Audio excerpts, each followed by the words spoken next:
meet a fellow walking into a bar, and standing outside is a nun. And she looks at him and she says, "Before you enter this den of iniquity, think of your mother and your father." He said, "They're dead. They're dead in heaven."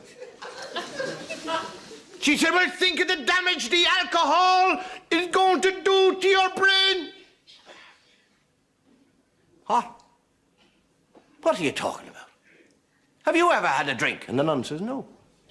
He said, "Well, how the hell can you stand there talking about it and saying drink is going to do damage to your brain if you've never had it?" I'll tell you what, I'll go in, get your drink, bring it out, give it to you, you drink it. If you don't like it, then you can talk about it. But don't talk about things you've never experienced. "What'll you have?" And the nun says, "I don't know." "What do ladies generally drink?" He says, "Gin." She says, "All right, I'll have a gin. But get it in a cup so nobody will notice." The fellow goes into the bar and he says, "Give us a pint of beer and a double gin in a cup." And the fellow says, "Is that bloody nun out there again?" The Pope, discussing the existence of God with an out-and-out atheist, starts off very correctly, discussion, and as the hours go by, it gets more and more heated, and eventually the Pope turns to the man and he says, "The mom! Get the mom! And you, come here. You are like a man who is totally blindfolded in a dark room looking for a black cat that is not there." The fellow said, "With all respect, Your Holiness, I think there's great similarity between us both." He said, "What do you mean, similarity?" He said, "Well, as far as I'm concerned, you are like a man who is blindfolded in a totally dark room looking for a black cat that isn't there. The only difference is that you found it."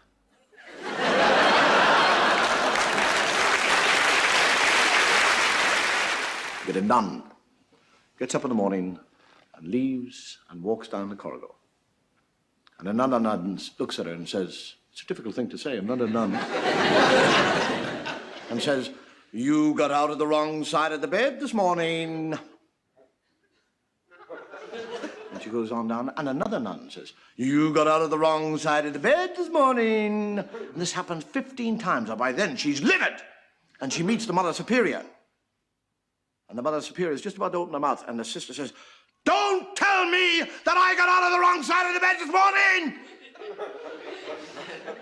And the Mother Superior said, "I wasn't going to say that. I was just going to say, what are you doing with the bishop's shoes on?"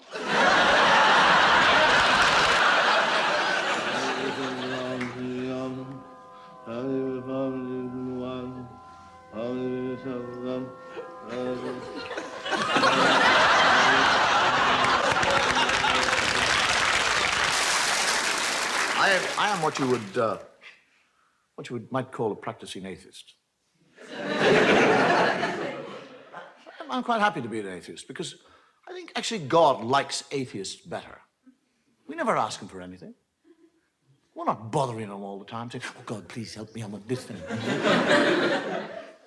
And as a practicing atheist, there's certain things that I travel around the world, and no matter where I go, somebody called Gideon leaves me this book to read. It's an Irish book because it says it all began at the beginning.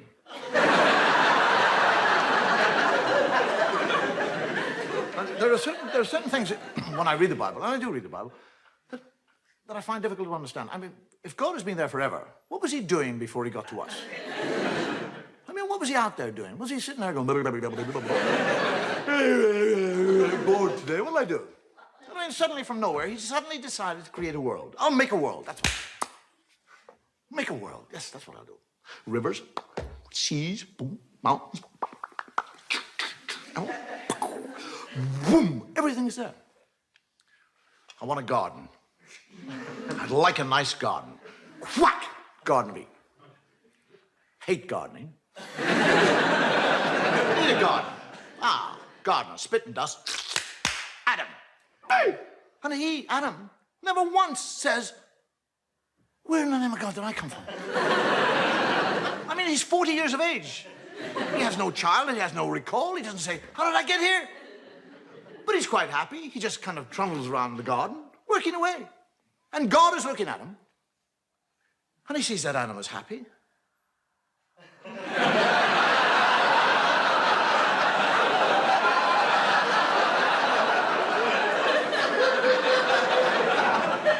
I didn't put him there to be happy. I'll put a stop to that.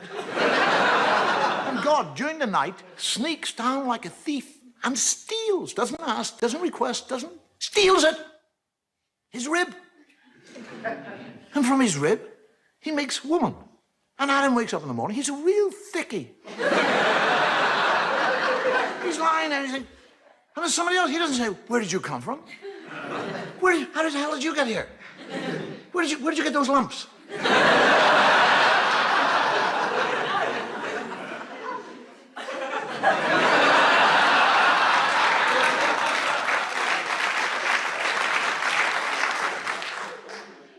Just goes out and goes gardening. And God comes down and has a conversation with Eve and tells her that she can eat of any fruit in the tree in the whole garden with the exception of one fruit tree. He's talking to a woman. He actually tells her not to eat of the fruit.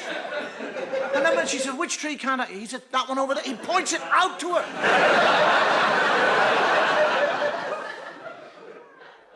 And when he goes and hides, and she sneaks up to the tree, and a snake comes down and has a conversation.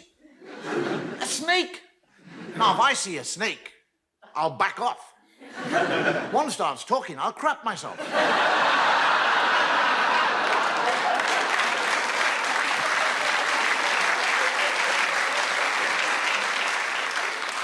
And the snake actually convinces her to eat the apple, and she eats the apple. And when she eats the apple, she learns shame. That's what happens when you eat apples. Now, she's not ashamed that she's disobeyed God or that she's eaten the apple. She's ashamed of one part of her body. That's all. She becomes ashamed of that area of the body. Now, why that area? Why not her elbow? Her nose. Do you actually realize that if Eve had been ashamed of her nose, every woman in the world now would be ashamed of your noses? You'd all be sitting here tonight with little nose knickers on.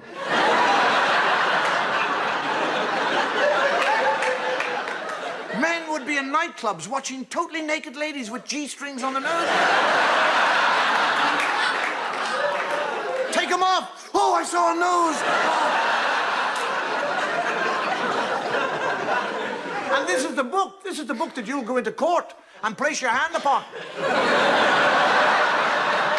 And swear to tell the truth, the whole truth, nothing but the truth. The first funeral I ever went to, and believe me, this is true, I was 6 years of age. And as they lowered the box into the ground, the priest said, in the name of the Father and the Son and the Holy Ghost.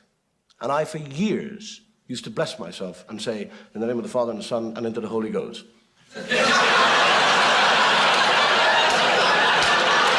One final custom that we have in Ireland regarding death and a funeral is that only one person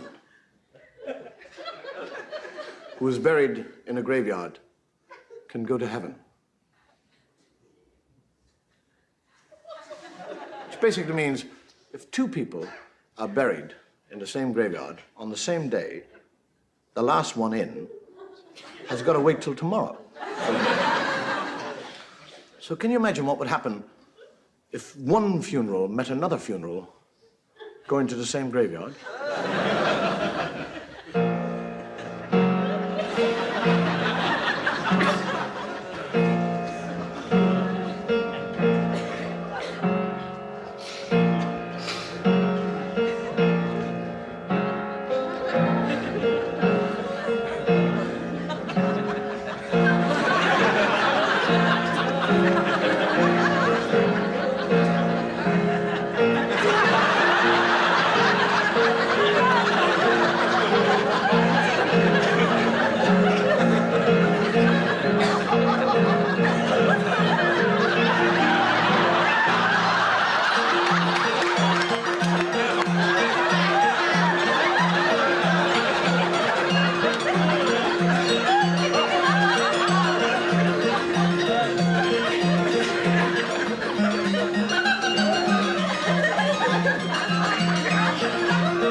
Little fella dies and goes to heaven, and St. Peter said, would you like to have a look around heaven? And the fellow, yeah, I would, actually. So they're looking around heaven. And he said, who are those people over there? He said, oh, they are the Muslims. They are Muslims there. And over there we have the Jewish people. And these are Anglicans and Hindus, Baptists. He said, why do you have this big wall here? He said, behind the wall, you see, we have the Catholics. He said, why do you have the Catholics behind the wall? He said, shh, they like to think that they're the only ones here.